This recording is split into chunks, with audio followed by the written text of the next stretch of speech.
could have changed something over the past year and done something differently than the current JCR committee or the JCR president has done, what would that be?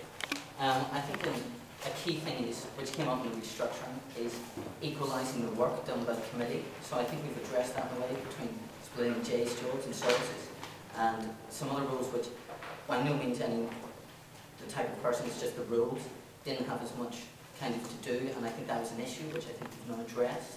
So I see going forward is that being resolved due to the proposals we put forward as regards delegation and work for each committee member being of equal proportion. And now I'll take 2 questions from the floor. Does anybody have a question for Ben? You mentioned the room balance. Sorry, would people prefer if I stood up? Is that better? Yeah, the room balance. What do you think is the main problem with it? And what amendments or kind of alternative system would you propose? Well, I think the group ballot, the 2 key issues with it are the scholars ballot and whether we should allow group balloting. Group balloting is, I think, entirely technically possible, to put it that way. I think that's the main issue, and that's something, a social issue, that people become too cliquey within their friends. How big or small can groups be? Like if it's only 2 people, then if you're in a group of 3, who do you pick to go with? As regards to scholars ballot, I think the issue with that is negotiating with college and also sending out in a similar survey what people think of them, and of course deciding how to get opinions. Does anyone have a second question for Just Ben West at this stage? No, in which case I'll ask another question.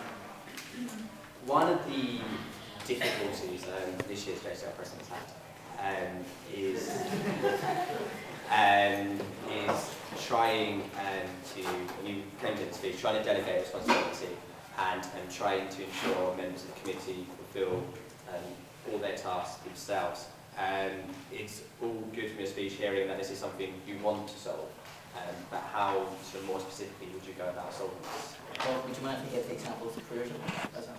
So with the careers event, Paul and I started organising the event together, sort of, and he got 1 or 2 speakers, and then I got the rest of the speakers and researching that. And in some aspects, I think it would have worked better on the whole for both of us if it had been at the start that it was more, I just ran the event and then went to Paul with things I had issues with. So I was kind of like, there's the careers event, this is the initial start off. If you need any help, come to me. But it was more left up to me to sort it out on the whole, and then Paul would be a bit more of a checklist. Oh, have you got this? Have you got this? Have you got this? Thank you very much, Ben West and Ben Hinson.